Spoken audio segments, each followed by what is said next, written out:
Perkenalkan, nama saya Fitri Madrina Manik dengan NIM C1A022178. Di sini, saya akan menjelaskan sedikit pemahaman saya tentang materi pertemuan 9 ekonomi kesehatan, yang dimana topiknya adalah lembaga usaha dalam jasa pelayanan kesehatan. Jasa pelayanan kesehatan merupakan sektor penting dalam perekonomian suatu negara yang berperan dalam menjaga kesehatan dan kesejahteraan masyarakat. Lembaga usaha dalam jasa pelayanan kesehatan memainkan peran vital dalam penyediaan layanan kesehatan yang berkualitas dan terjangkau. Di sini saya akan membahas berbagai lembaga usaha yang terlibat dalam jasa pelayanan kesehatan dengan fokus pada aspek ekonominya. Jenis lembaga usaha dalam jasa pelayanan kesehatan dapat dikategorikan berdasarkan jenis layanan yang mereka tawarkan, struktur kepemilikan, dan skala operasi. Berikut ada beberapa jenisnya dalam bentuk umum, seperti 1. Rumah sakit. Rumah sakit ini merupakan lembaga usaha yang menyediakan layanan kesehatan komprehensif, meliputi layanan rawat inap, rawat jalan, dan layanan darurat. Rumah sakit dapat dikelola oleh pemerintah, swasta, ataupun kombinasi keduanya. Rumah sakit swasta umumnya berfokus pada layanan khusus seperti jantung, kanker, ataupun sering ditawarkan dalam layanan premium lainnya. Rumah sakit pemerintahan biasanya ditujukan untuk melayani masyarakat umum dan memfokuskan pada layanan dasar. Yang kedua ada klinik. Klinik merupakan lembaga usaha yang menyediakan layanan kesehatan tingkat pertama seperti pemeriksaan umum, pengobatan ringan, dan vaksinasi. Klinik dapat dikelola oleh dokter umum, dokter spesialis, atau perorangan. Klinik swasta biasanya berfokus pada layanan khusus seperti gigi, kulit, atau mata. Klinik pemerintahan juga biasanya ditujukan untuk melayani masyarakat di wilayah tertentu dan memfokuskan pada layanan dasar. Yang ketiga ada puskesmas. Puskesmas merupakan lembaga usaha yang menyediakan layanan kesehatan dasar bagi masyarakat di wilayah tertentu. Puskesmas ini dikelola oleh pemerintah dan berperan penting dalam proses promotif dan preventif kesehatan. Puskesmas menawarkan layanan seperti imunisasi, pemeriksaan kehamilan, dan penyuluhan kesehatan. Adapun yang keempat yaitu laboratorium kesehatan. Laboratorium kesehatan merupakan lembaga usaha yang menyediakan layanan pemeriksaan laboratorium untuk mendiagnosa penyakit ataupun memantau kesehatan dan melakukan penelitian. Laboratorium kesehatan dapat dikelola oleh pemerintah maupun swasta ataupun rumah sakit. Laboratorium swasta biasanya menawarkan layanan khusus seperti genetika, mikrobiologi, ataupun patologi. Laboratorium pemerintah biasanya memfokuskan pada layanan dasar dan penelitian. Yang kelima adalah itu apotik. Apotik merupakan lembaga usaha yang menyediakan obat-obatan dan alat kesehatan kepada masyarakat sekitar. Apotik dapat dikelola oleh perorangan, swasta, ataupun rumah sakit.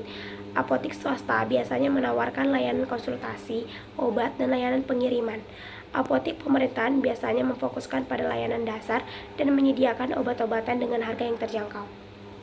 Di dalam aspek ekonomi, dalam lembaga usaha pelayanan kesehatan ini beroperasi dalam konteks ekonomi yang kompleks dengan berbagai faktor yang memengaruhi berkelanjutan dan efektivitasnya. Beberapa aspek ekonomi penting yang perlu dipertimbangkan yaitu 1. Permintaan dan penawarannya. Permintaan yang dimaksud ini adalah permintaan jasa layanan kesehatan yang dipengaruhi oleh faktor-faktor seperti pendapatan, harga, dan persepsi terhadap risiko kesehatan.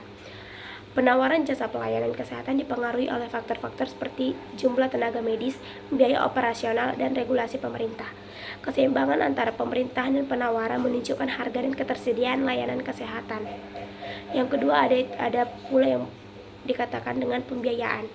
Pembiayaan jasa pelayanan kesehatan dapat berasal dari berbagai sumber seperti pemerintahan, asuransi kesehatan, dan pembayaran langsung dari pasien. Sistem pembiayaan yang adil dan efisien sangat penting untuk memastikan akses yang merata terhadap layanan kesehatan. Yang ketiga ada efisiensi dan efektivitas. Efisiensi dalam layanan dan jasa pelayanan kesehatan mengacu pada penggunaan sumber daya yang optimal untuk menghasilkan layanan kesehatan yang berkualitas. Efektivitas mengacu pada kemampuan layanan kesehatan untuk mencapai hasil yang diinginkan, seperti peningkatan kesehatan dan kesejahteraan masyarakat. Yang keempat adalah regulasi dan kebijakan. Regulasi pemerintahan berperan penting dalam mengatur dan mengawasi lembaga usaha dalam jasa pelayanan kesehatan. Kebijakan pemerintahan terkait dengan pembiayaan ini, standar layanan, dan pengembangan tenaga medis juga memengaruhi kinerja lembaga usaha. Lembaga usaha dalam jasa pelayanan kesehatan menghadapi berbagai tantangan dan peluang. Seperti 1 tantangannya yaitu meningkatnya biaya kesehatan. Yang kedua, kesenjangan akses terhadap layanan kesehatan. Yang ketiga, kurangnya tenaga medis terampil. Dan keempat, perkembangan teknologi yang cepat. Yang kedua, peluang. Di mana peluang ini seperti peningkatan investasi dalam sektor kesehatan. Yang kedua, perkembangan teknologi informasi dan komunikasi dalam layanan kesehatan. Yang ketiga, meningkatnya kesadaran masyarakat akan pentingnya kesehatan. Dari pemahaman saya ini, dapat saya simpulkan seperti lembaga usaha dalam jasa pelayanan kesehatan memegang peran penting dalam menjaga kesehatan dan kesejahteraan masyarakat. Memahami aspek ekonomi dalam lembaga usaha ini sangat penting untuk memastikan berkelanjutannya dan efektivitasnya layanan kesehatan. Tantangan dan peluang yang dihadapi oleh lembaga usaha ini memerlukan solusi dan strategi yang tepat untuk menciptakan sistem kesehatan yang berkelanjutan dan berkualitas. Dari penjelasan pemahaman saya tentang materi pertemuan 9 tersebut, saya mengambil studi kasus tentang rumah sakit swasta dan tantangan akses kesehatan di Indonesia, di mana peran rumah sakit swasta memiliki peran penting dalam menyediakan akses kesehatan bagi masyarakat. Seperti dapat kita lihat dari satu contoh, di Indonesia rumah sakit swasta memiliki peran penting dalam memenuhi kebutuhan pelayanan kesehatan, terutama di daerah perkotaan. Namun, akses terhadap rumah sakit swasta seringkali menjadi kendala bagi masyarakat berpenghasilan rendah. Hal ini disebabkan oleh beberapa faktor. Satu, dari biaya pelayanannya. Rumah sakit swasta umumnya memiliki biaya pelayanan yang lebih tinggi dibanding dengan rumah sakit pemerintah. Yang kedua adalah asuransi kesehatan.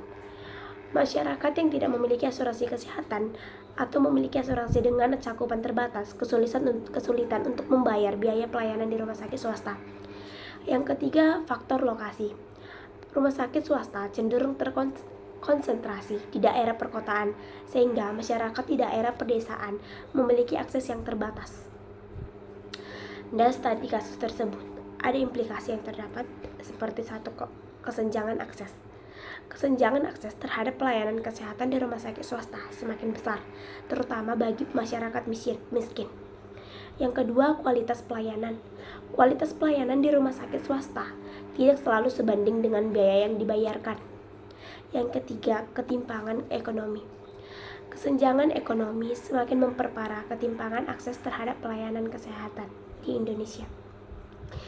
Dari contoh kasus tersebut, ada solusi yang dapat kita lakukan untuk mencegahnya, seperti peningkatan peran pemerintah. Peningkatan peran pemerintah yang dimaksud seperti pemerintah perlu meningkatkan peran dalam menyediakan akses kesehatan yang terjangkau bagi semua masyarakat, baik melalui program jaminan kesehatan nasional atau JKN seperti BPJS, maupun melalui pembangunan fasilitas kesehatan di daerah terpencil. Yang kedua, ada regulasi dan pengawasan. Pemerintah perlu membuat regulasi yang lebih ketat untuk mengatur biaya pelayanan di rumah sakit swasta dan meningkatkan pengawasan terhadap kualitas pelayanan. Yang ketiga, peningkatan peran lembaga swadaya masyarakat atau LSM.